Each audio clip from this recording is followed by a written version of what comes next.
Okay, Jeff and Nikita, thanks for coming back and joining me in the expense section of our Financial Freedom One sheet.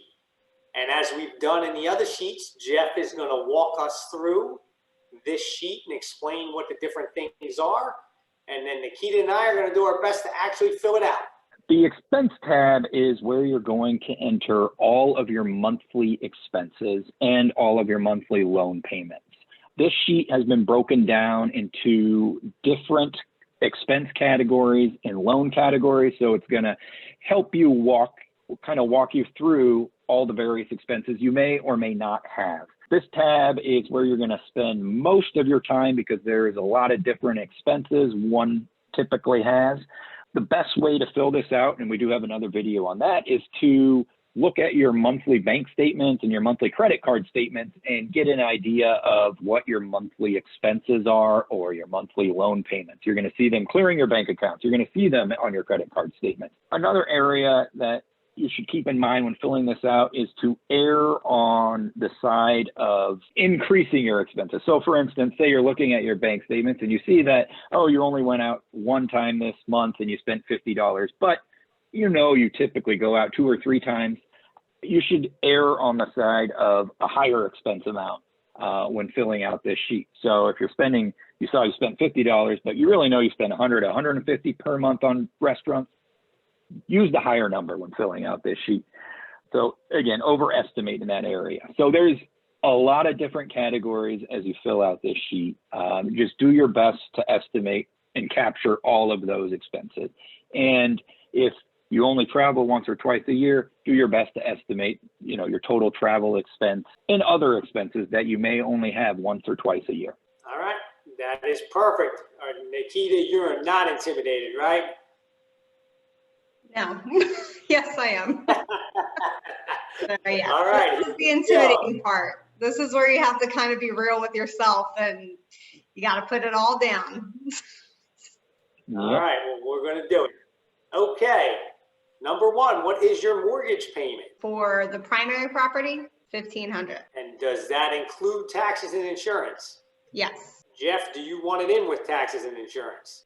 You would enter your full mortgage payment here, and then down below there is a section when we'll get to it, when we talk about your real estate taxes and whether it's in your mortgage or not in your mortgage. There's 2 different spots you can enter it. The insurance payment, if it's in there, we'll just skip over it down below in the insurance section. Okay, but since most people have their taxes and insurance escrowed, they know their payment that way. If they put it in here up the top, that way they're in good shape, right? Enter your total mortgage payment, yes, including everything. So Nikita, you also own a rental property. What is the mortgage payment on that? That's actually if you're not an owner, if you rent a property. So if you're a rentor, if you go down below in the loan section is where you're going to enter your investment real estate mortgages. I said rent payment. I guess we could be clearer when we. I think you're totally clear, Jeff. That's just me not paying attention. So, yep, I should have asked the question this way. Nikita, do you pay rent? And obviously, if you own a home, you're not paying rent, 0 for rent. Do you have any condo or homeowners association fees on the house that you own? No. The next section we're going to get into here are your utilities. And I think it's important here. It would be great if you had your bank statement or your credit card statement where you had all these bills laid out. If you don't, you probably have a pretty good idea what your average bill is. So let's just go. When we did all these, we printed out everything. We highlighted it. This was kind of a little of what we did prior to doing this. To make it easier and less intimidating. So for average electric, you can put in $130. Okay. Do you have gas in your house as well? We have oil, but you can put it in as gas, so that works. And that we pay a couple times a year to fill it. When we divided it up over 12 months, it came out to about $130 as well. Okay, great. Phone bills. So yes, we both have cell phones, and our bill combined monthly is $120. How about water? Do you pay a water bill? Yes, and so that we pay quarterly, but since we're doing this monthly, we had to divide it up. It came out to about $22 a month. Do you have any sewer bill that's separate from your water bill? Yes, so that also we pay quarterly, so we had to divide it by 12, and that came out to about $27 a month. You have to pay anything separate for your trash? So trash, yes, we pay that annually. And so when we divided that up, it came out to about $48 a month, which is amazing. Okay. And how about cable? Do you have a cable bill every month? I know So you young we, kids sometimes. so we don't do cable. I think that's a silly way to go. If you can do Hulu and Netflix and all that stuff, it's a great way to save a little bit of money, or a lot of bit of money. So our cable bill is about $40 a month. Okay, so you have a $40 cable bill. How about internet? So internet, we do pay for, we do pay for internet. It's about $80 a month. And then do you have anything else that we should put in utilities that you can think of? We do have we live out in the woods. So we have a pest control company that comes out a couple times a year. So would this go there? Yeah, it's a good spot for it. Sure. Okay, and so we pay them quarterly, and divided that up, it's about $30 a month. Okay, great. All right, next we're going to get into transportation. So let's talk about your cars. Do you have loans or leases on either of your cars? We only have one car payment, and it's $250 a month. Is it a lease or a loan? A loan, not a lease. Okay, Jeff, you want to take a minute and explain why it's important to fill out the lease part if it's a lease or the loan part if it's a loan? Yeah, so when you're filling out your net worth section, if you're entering an auto loan, this loan payment here that you're entering should attach to that. So as you make your loan payment, it's going to pay down that liability. So they are attached. If it's a lease payment, you really don't have a liability because you're just leasing the vehicle. So it's not on your net worth. And this just comes through as a monthly expense, so a monthly lease expense. So the loan payment is attached to the loan, whereas the lease payment would just be an expense. Okay, great. Fuel, how much are you paying for gas every month, Nikita? So I drive a lot. Steve doesn't drive as much. We're around $300 a month. Okay, now just real quick, how'd you come up with what you paid the $300 a month? How'd you figure that out? So I fill my gas tank up twice a week, and I have a small gas tank. He fills it up maybe once every week and a half. And so we just took that and we, multiplied it for the month and came up with 300. Okay, so you weren't pouring through a statement and highlighting everything you had as fuel. You just kind of did a pretty good estimate based on what you know. Yeah, based on how many times we fill up a week. Okay. Did you have any car repairs over the last year that? Regular kind of like oil, you get the oil changed. That's about it. Our cars are both decent. So we could put about $250 in there. No, wait, I'm sorry, a month? No, see, wait, no, that was like a year. Go back. So yeah, that's perfect. There you go. Do you do any car share stuff that you wouldn't include in your kind of regular credit card payment or something like that? Not this year with COVID, but maybe next year that might change, right? That's why we fill it out every year. Exactly. Okay, let's get into your food and household goods. So what do you guys spend a month on groceries? Groceries a month, probably $300. Okay, and then household goods is just other stuff that you'd be buying for your house. So I kind of threw that in there also together. So maybe do $250 for food and $100 for house. Yeah. The household goods would be like what you're spending at Walmart, Target, those types of stores where you're buying all your paper products, your cleaning supplies, your soaps and dishwasher soap, laundry detergent, all of that stuff would fall into that category. Go to Costco. You can bulk up on everything. All right, Nikita, next we're going to get into the insurance section here. So it'd be helpful if somebody were filling this out to have their pay stub and their significant other's pay stub handy, because this is where you'd be able to kind of see if you have any of these deductions. So do you have any disability insurance or anything that's not covered by your company? No. Okay. Health insurance, if you were to look at your pay stub and your husband's pay stub, whoever you're running your insurance through, there would be a deduction on that pay stub for whatever portion of your health insurance you're paying for. So looking at that, what's the number you guys would have there? 250. Okay, great. Your homeowner's insurance, is that was included in your mortgage, right? So we're Correct. not put that here. If you were a renter and you had renter's insurance, we would want you to put that here. Auto insurance, how much is your auto insurance? So a year, it's 2,100. So filling this out before, that was something we had to keep in mind a lot, was that it had to be a monthly amount, not a yearly amount, because the numbers would come out totally wacky. Next, we're going to kind of get into your taxes. We talked about taxes on your house. Again, that's included in your mortgage up the top, so we're going to put 0 here, right? Actually, we do want you to enter your monthly real estate tax.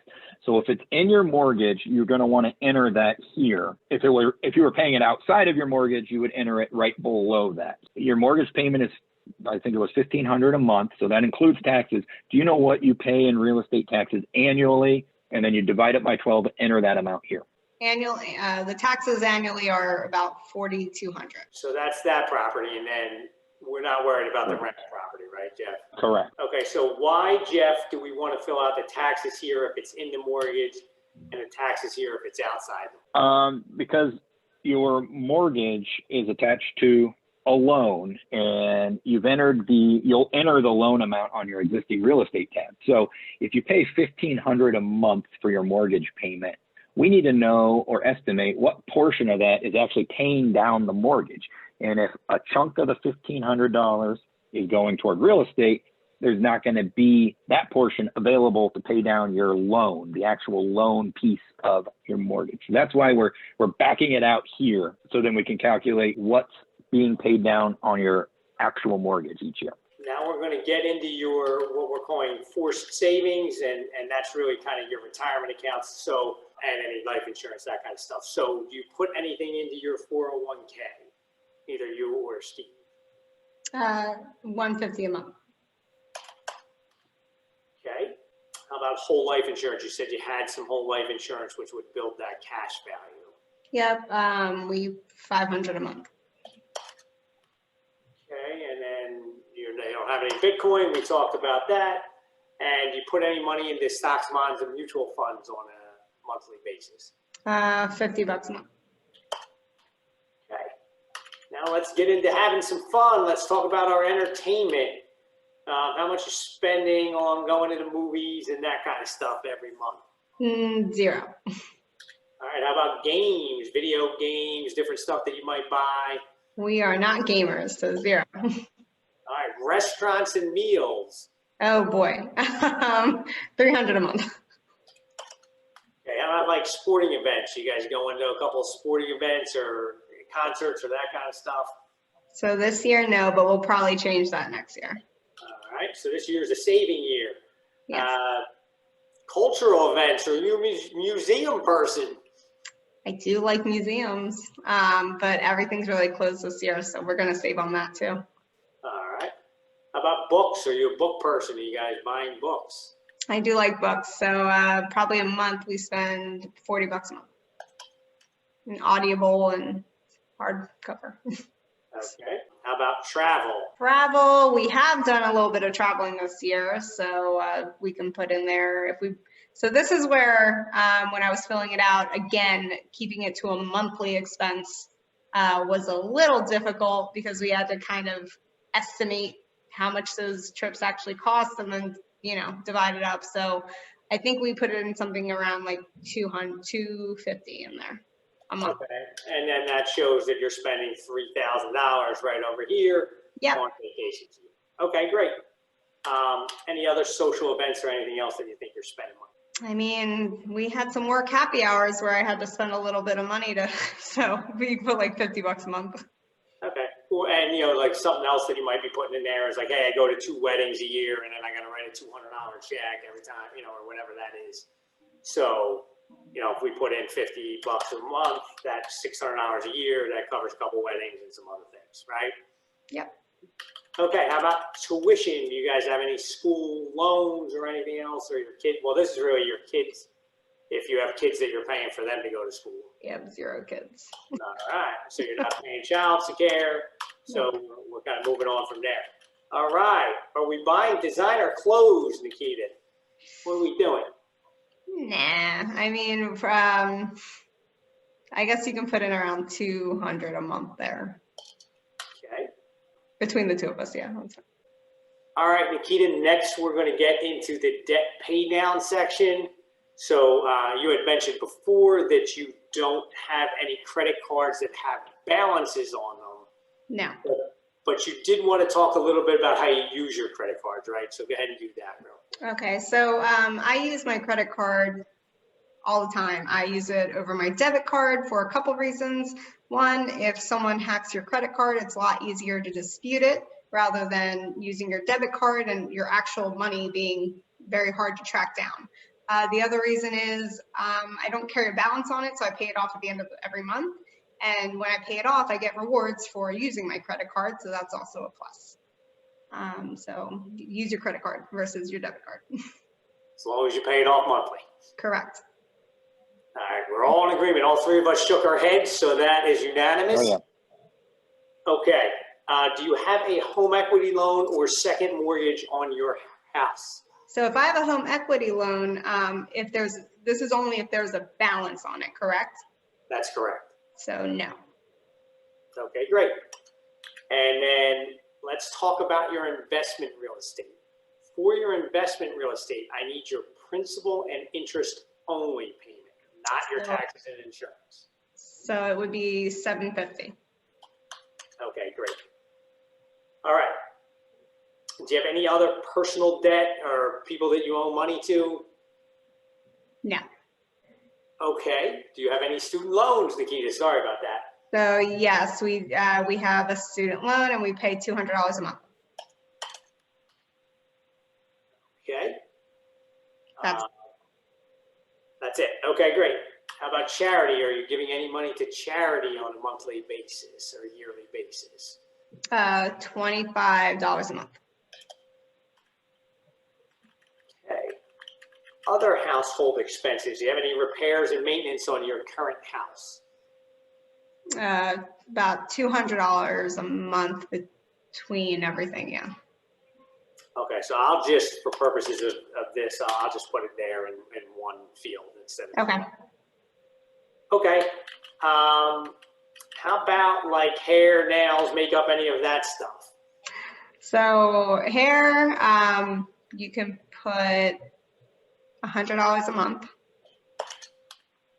Nails, you can put $25 a month. Makeup, you can also put $20 a month. Dry cleaning, we do, and that's about $20 a month. Okay, great. All right. Well, that takes us through the expense section, which is the kind of hardest part of this whole thing. And you did a great job, Nikita. And Jeff, thanks for walking us through it.